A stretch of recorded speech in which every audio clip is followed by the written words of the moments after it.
What's up mga ka-recap? Kung gusto nyo ang mga ganitong content about time travel and sci-fi, huwag kalimutang mag-subscribe at i-like ang video na ito upang magganahan ako sa pag-upload ng mga bagong videos at sabay-sabay tayo mag-enjoy. Halika, simulan na natin! Si Rob ay isang walang pakialam na guro na ang kasal ay nakatakda bukas.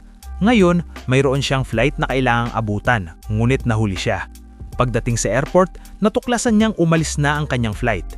Ipinagbigay alam sa kanya ng kanyang nobya na si Megan na naghihintay sa kanya sa airport na nakapag-book na siya ng mga tiket para sa susunod na flight. Nahabol nila ang susunod na flight at nakarating sa kanilang pinagdausan ng kasal. Pagdating doon, dumiretso sila sa simbahan para sa mga rehearsal ng kasal.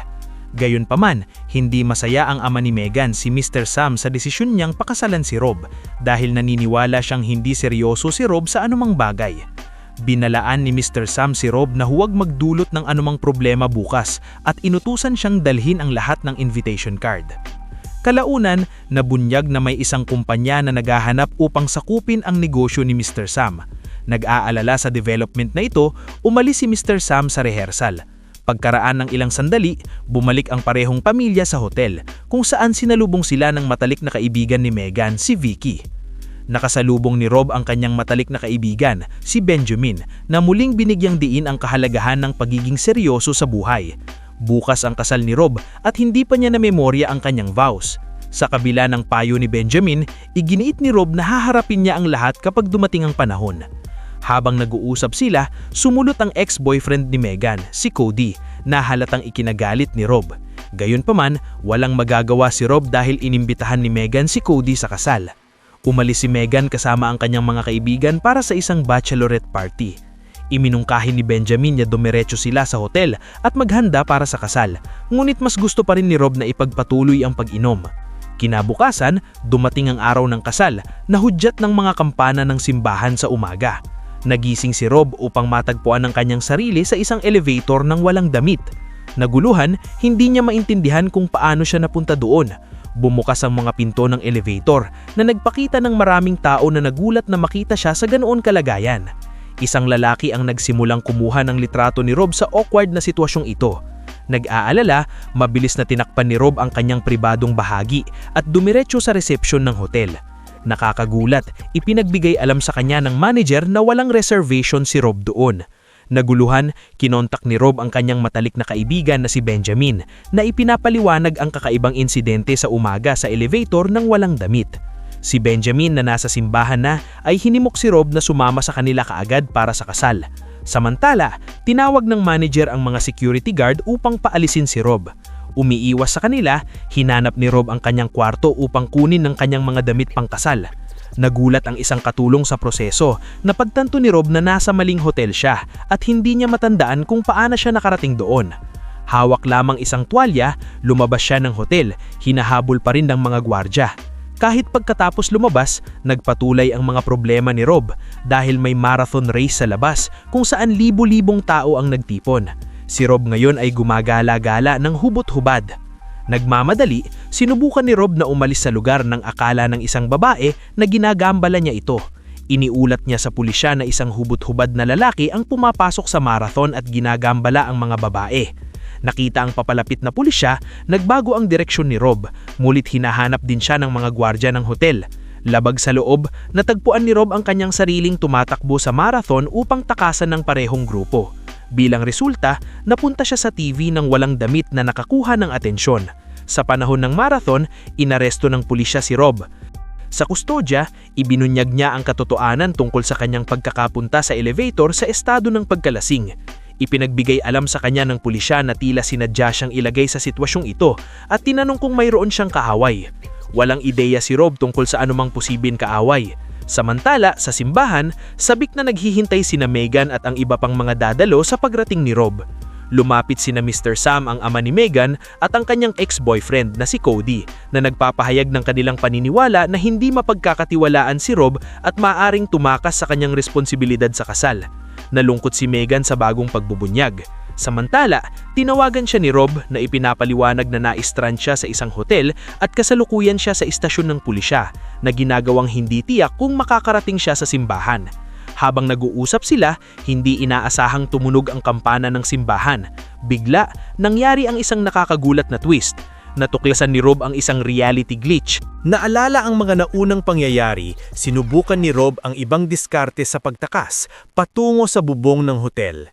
Tinawagan niya si Benjamin at napagtanto niyang bumalik siya sa parehong araw tulad ng dati. Nangangahulugan nito na sa paanoman ay nag-time travel siya muli sa umaga kung kailan hinihintay ng lahat ang kanyang pagdating sa simbahan. Nakakagulat, taning siya lamang ang may alaala ng time travel na ito na walang kamalay-malay ang iba dito. Determinado na makarating sa simbahan, nakasalubong ni Rob ang sikat na mga awit na si Brian at pagkatapos ng isang kahilingan para sa damit ay inalok ng underwear na kasintahan ni Brian. Labag sa loob, isinuot ito ni Rob at dumiretso sa simbahan na ngayon ay pamilyar sa pagkakasunod-sunod ng mga pangyayari. Pagdating sa kanyang hotel, nakatanggap siya ng tawag mula sa matalik na kaibigan ni Megan, si Vicky, na nagtatanong kung bakit hindi pa siya nakakarating sa simbahan. Tiniyak ni Rob sa kanya na papunta na pagkatapos magbihis. Pagpasok niya sa kanyang kwarto sa hotel, muling tumunog ang kampana ng simbahan at natagpuan ni Rob ang kanyang sarili na bumalik sa nakaraan sa elevator sa parehong umaga. Napagtanto niyang nakulong siya sa isang time loop na nagre-reset sa tuwing tumunog ang kampana ng simbahan na iniiwan siyang nasa elevator ng walang damit. Mabilis na kumilos si Rob. Kinuha niya ang paper bag ng isang lalaki, isinuot ito at nagmadali patungo sa banyo upang tawagan ng kanyang ina. Sinimulan niyang ipaliwanag ang nakakalitong katotohanan sa kanyang ina kung paano siya hindi inaasahang pabalik-balik sa parehong umaga. Tulad ng inaasahan, hindi siya pinaniwalaan ng kanyang ina. Napagtanto niyang naglalakbay siya pabalik sa nakaraan sa tuwing tumulog ang kampana ng simbahan. Tinawagan niya ang pari ng simbahan at humiling ng pansamantalang paghinto sa pagtunog ng kampana para sa susunod na 1-2 oras. Gayunpaman, bago niya maipaliwanag pa, muling tumunog ang kampana at natagpuan ni Rob ang kanyang sarili na bumalik sa nakaraan. Naiinis, umalis siya ng walang damit. Pagkatapos ay nagnakaw siya ng damit ng isang babae sa daan at nagpatuloy sa simbahan gamit ang isang bisikleta sa kabila ng hindi marunong magmaneho. Nagdulot ito ng aksidente at dinala siya sa ospital ng isang ambulansya. Nakakagulat, ang ruta ng ambulansya ay naaayon sa direksyon ng simbahan kung saan nagaganap ang kanyang kasal. Naintindihan nito, tumalon si Rob mula sa ambulansya sa harap ng simbahan at nagawang makatakas sa loob. Doon, pinagalitan ni ex-boyfriend ni Megan si Cody dahil sa kanyang kakaibang outfit sa araw ng kanyang kasal. Iginiit ni Cody na hindi maaaring magpakasal si Rob sa ganoong kasuotan. Napagtanto ni Rob na maaaring hindi siya makakarating sa kasal sa tamang oras na nagdudulot ng time loop. Upang masira ang cycle, nagpasya siyang makarating sa simbahan sa tamang oras sa susunod na loop at pakasalan si Megan. Sa sumunod na loop, nagising si Rob, nag-ayos ng damit at sadyang bumangga sa isang haligi upang mag-udyok sa pagdating ng isang ambulansya. Muling nakarating si Rob sa simbahan, tumalon mula sa ambulansya at tumakbo sa seremonya sa tamang oras. Gayunpaman, nang dumating si Megan para sa kasal, tumunog ang kampana ng simbahan at natagpuan ni Rob ang kanyang sarili na bumalik sa elevator. Sa mga sumusunod na loops, nagawa ni Rob na makarating sa simbahan, ngunit sa bawat pagkakataon, wala siyang damit pang kasal. Namagitan ang ama ni Megan, pinigilan ng kasal at iginiit ni Rob na magsuot ng tamang damit pang kasal. Sa limitadong oras sa bawat loop, hindi makukuha ni Rob ang kanyang damit sa kanyang kwarto sa hotel bago tumunog ang kampana. Sa isang estratehikong galaw, tinanong ni Rob si Cody tungkol sa kanyang sukat na suit at sa susunod na loop, kapag nagsimula ang susunod na cycle, binasag ni Rob ang salamin ng kotse ni Cody sa labas ng simbahan at kinumbinsi si Cody na ihiram sa kanya ang kanyang suit para sa kasal. Tinanggihan ni Cody ang kahilingan ni Rob na naghantong sa labanan bitang nila. Kabila sa mas magaling na kasanayan sa pakikipaglaban ni Cody, natuto si Rob sa bawat loop at sa isang pagkakataon, nawakas niyang talunin si Cody. Suot ang suit ni Cody, dumating si Rob sa simbahan para sa kasal na nararamdamang optimistic bilang pagsisira sa time loop. Gayunpaman, namagitan ang isang twist ng kapalaran. Pinaalala ni Mr. Sam kay Rob na nakalimutan niyang dalhin ang mga wedding cards na nagsimula ng debate na nagresulta sa paulit-ulit na pagtunog ng kampana ng simbahan. Sa mga sumusunod na loops, nakalimutan ni Rob ang iba't ibang mahahalagang bagay tulad ng mga cards, wedding rings at regalo na nag-udyok sa kanya na ipadala siya upang kunin ito na nagdulot ng paulit-ulit na pagtunog ng kampana. Sa huli, nakalap na ni Rob ang lahat ng kailangan para sa kasal at handa ng pakasalan si Megan. Sinimulan ng pari ang seremonya at pinagbigkas ni Rob ang kanyang mga panata para kay Megan. Sa mahalagang sandaling ito, napagtanto ni Rob na sa gitna ng lahat ng hamon at away, nakalimutan niyang isaulo ang mga panata sa kasal. Sa pagkakataong ito, sinadya ni Rob na hintayin ang pagtunog ng kampana. Sa sandaling nag-reset ang loop, iniwasan niya ang dumalo sa maraming loop ng kanyang sariling kasal at sa halip ay nanonood ng ibang mga kasal. Ang kanyang intensyon ay pakinggan ang mga panata at isaulo ang mga ito. Matapos maalala ang lahat, bumalik siya sa kanyang sariling kasal. Sa pagkakataong ito, kasunod ng tagubilin ng pari, matagumpay niyang binigkas ang kanyang mga panata sa kasal para kay Megan. Habang patapos na ang pari sa seremonya, bumaba ang isang kawan ng kalapati. Si Rob, sabik na masira ang loop, ay binaliwala ang distraction at hinimok ang pari na tapusin ang kasal. Napansin ang kakaibang pag-uugali ni Rob, pinayuhan siya ni Benjamin na manatiling kalmado. Gayunpaman, nawalan ng pasensya si Rob at hinarap si Benjamin. Ipinahayag ang mga problemang kinaharap niya sa araw na iyon at kinuwestiyon ang mga ginawa ni Benjamin noong nakaraang gabi. Sa gitna ng init ng sandali, ibinunyag ni Benjamin ang katotohanan sa lahat. Isiniwalat niya na sinamahan ni Rob ang isang babae sa kanyang hotel matapos uminom noong nakaraang gabi. Nagulat sa pagkabunyag na ito, nagpasya si Megan na kanselahin ang kasal at umalis sa eksena. Sinubukan ni Rob na pigilan si Megan, ngunit sinampal siya nito at umalis. Samantala, nahulog ang isang kandila na nagdulot ng sunog sa simbahan. Dahil sa galit, dumiretso si Rob sa bubong ng simbahan upang sirain ang kampana dahil nagre-reset ito ng time loop sa tuwing tumunog. Umakyat siya sa kampana, aksidente siyang nahulog kasama nito na nagdulot ng muling pagtunog ng kampana at pag-reset ng loop na nagpabalik sa kanya sa parehong elevator. Nauunawaan ng kanyang pagiging iresponsable, lalo na ang pagsama ng isang babae sa ilalim ng impluensya ng alkohol, nagpasya si Rob na humingi ng tawad kay Megan. Inamin niya na maaaring hindi siya karapat-dapat para sa kanya at tama ang mga alalahanin ni Mr. Sam. Hindi siya karapat-dapat para kay Megan. Galit sa kanyang mga ginawa, ipinahayag ni Megan na ayaw na niya siyang makita muli. Labis siyang nadismaya. Sa susunod na loop, pakiramdam na lubusang wasak, sinubukan ni Rob na magpakamatay pamamagitan ng pagtalon mula sa isang mataas na tulay, ngunit milagrosong nakaligtas siya. Sinusubukang tapusin ang kanyang buhay, natagpuan niya ang kanyang sarili na bumabalik sa parehong elevator na pagtantong hindi siya maaaring mamatay ayon sa gusto at ang sitwasyon ay naging lubos na walang pag-asa.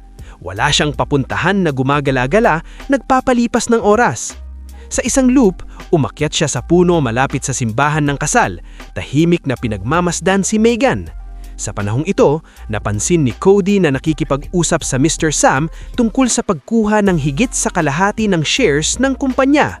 Nalaman ni Rob na si Cody ang kumukuha sa kumpanya ni Mr. Sam. Bago niya maharap si Cody, nag-reset ang loop. Sa susunod na loop, muling binisita ni Rob ang mga taong nakasalubong niya sa simula ng loop na hindi pa rin sigurado kung ano ang gagawin at kung paano ililigtas ang kumpanya ni Mr. Sam. Bumalik sa kanyang kwarto sa hotel sa parehong loop, binasa niya ang mga mensahe ng pag-ibig na ipinadala ni Megan. Ngulit, nagulat siya nang makita niya ang isang babaeng nagngangalang Kelly sa kanyang kama. Kinuwestiyon ni Rob ang kakaibahan nito at ipinaliwanag ni Kelly na nagkita sila noong nakaraang gabi nang lasing siya at may nagbayad sa kanya upang makasama siya sa gabing iyon. Nag-aalala, tinanong ni Rob kung may nangyari. Ngunit tiniyak ni Kelly sa kanya na nakatulog agad siya dahil lasing siya. At nang magising siya sa umaga, wala na siya sa kwarto.